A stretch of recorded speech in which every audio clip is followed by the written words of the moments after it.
Even before the Prime Minister had touched down in New York, China was obviously getting jittery. And, Group Captain Augustine Renaud, they said that there's no big deal, nothing is happening. But I think we have a quick update. So I'm just going to come to you in a moment. Let me quickly recap another important breaking update that is now flashing on your screens. We are learning that India will be signing the Artemis Accord. It has also agreed to send a joint mission to ISS. This is an official confirmation now coming in from the White House, where India has decided to join the Artemis Accord, which brings like-minded countries together when it comes to the civil space exploration. And NASA and ISRO have both agreed to a joint mission to the International Space Station in 2024. This is an official communique that's coming from the White House. It also reads, and I quickly will quote in another line before I go back to our guests. It says, on space, we will be able to announce that India is signing the Artemis Accords, which advance a common vision for space exploration for the benefit of all humankind. This is what you've also heard coming in just ahead of that all-important meeting that happens between Prime Minister Modi and President Joe Biden later in the Oval Office. So, Group Captain Augustine Renaud, isn't this very fascinating? And, we've been talking here that there's only that much that bureaucrats and perhaps diplomats can do. Things change when you have a leader like Narendra Modi in that seat. And, all these deals that are being announced, the MOUs that are being signed, does this not raise our expectations of that important meeting that happens later between Prime Minister Modi and President Biden? What really are your expectations? Like,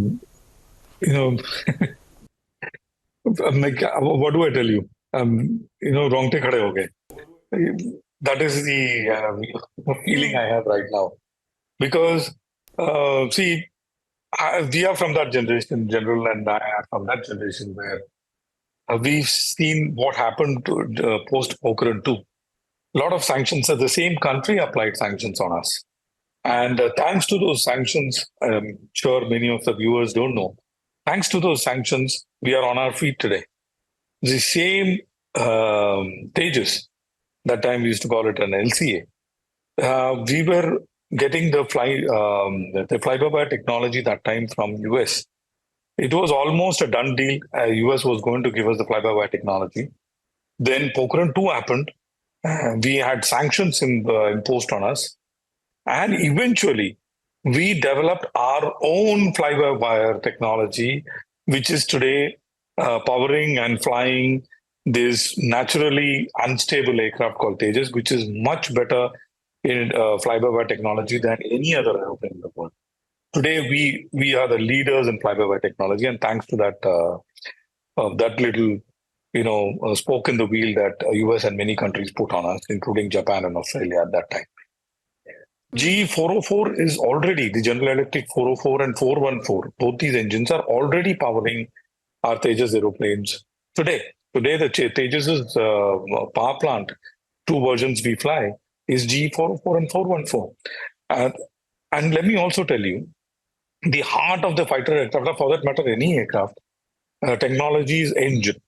And in that engine, metallurgy becomes, kind of a linchpin behind the whole thing, and which is the reason why the Kaveri engine project didn't take off very well, because we didn't have the metallurgy to go with, especially for turbine. Because turbine works at very high temperature, and it is an extremely complex engineering involved in making every single turbine blades, and that is where probably Kaveri engine didn't take off.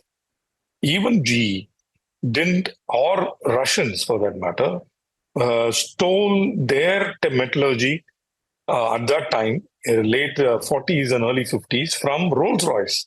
And there is a beautiful story that goes along, the Rolls-Royce chairman and one of the Russian generals were playing a snooker match, and the Russian general said, if you lose, I'll come and visit your factory. Then he lost, the Russian general lost, and Rolls-Royce chairman took him to the factory. He wore a rubber sole. The Russian general wore a rubber sole. And that is how they got the metallurgy. And today, that start point gave them the engines, like Ilka engines or the R25 engines, which are powering, and R13 engines, which are powering MiGs and all that. And from there, of course, it went to G.